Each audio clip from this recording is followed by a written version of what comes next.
Hey, all my friends. Welcome back to Tuesday with Tasha.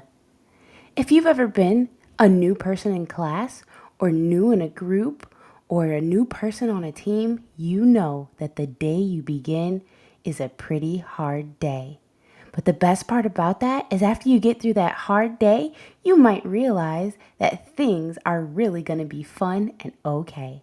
That's what we're going to read about in The Day You Begin by Jacqueline Woodson, illustrated by Rafael López.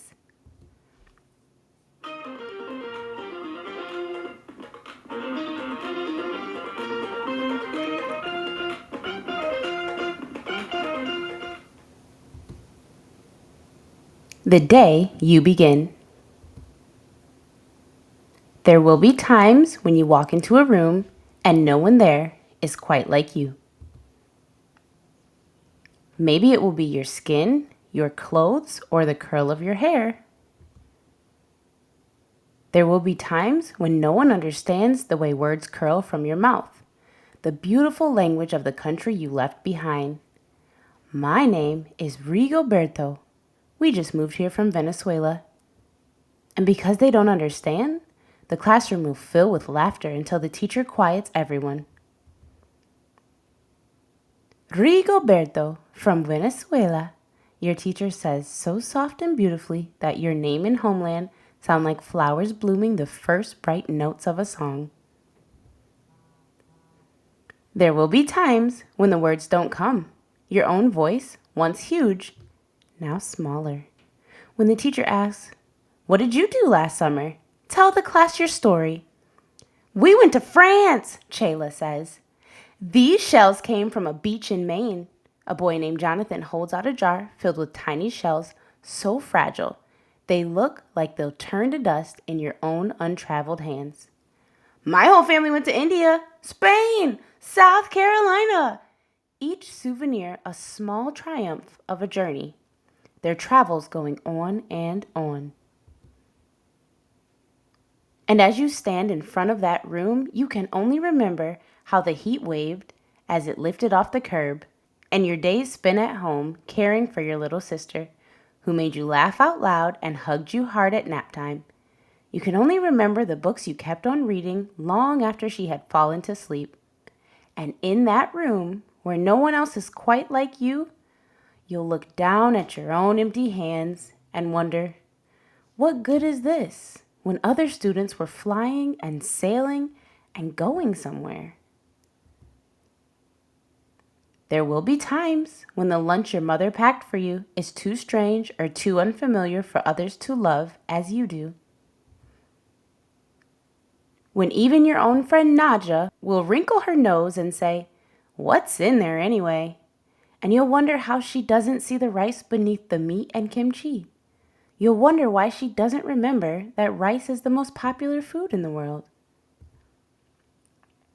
There will be times when the climbing bars are too high, the run is too fast and far, the game isn't one you can ever really play. "I don't want him on our team." "You can watch. Maybe you can have a turn later." There will be times when the world feels like a place that you're standing all the way outside of. And all that stands beside you is your own brave self, steady as steel and ready, even though you don't yet know what you're ready for. There will be times when you walk into a room and no one there is quite like you until the day you begin to share your stories. My name is Angelina, and I spent my whole summer with my little sister, you tell the class, your voice stronger than it was a minute ago.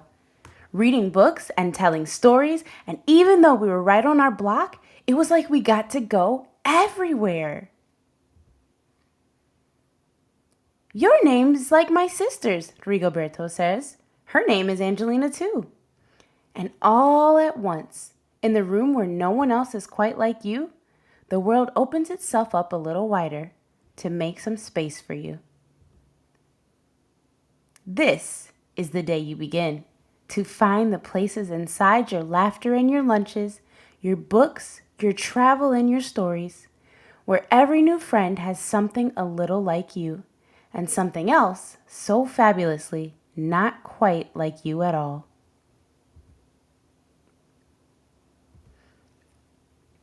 I love this book, friends. It really reminds us that the day we begin, we feel like we don't have anything in common with people. But as we begin to open up and share our stories, which are so unique and special to us, we will realize we have much in common with other people.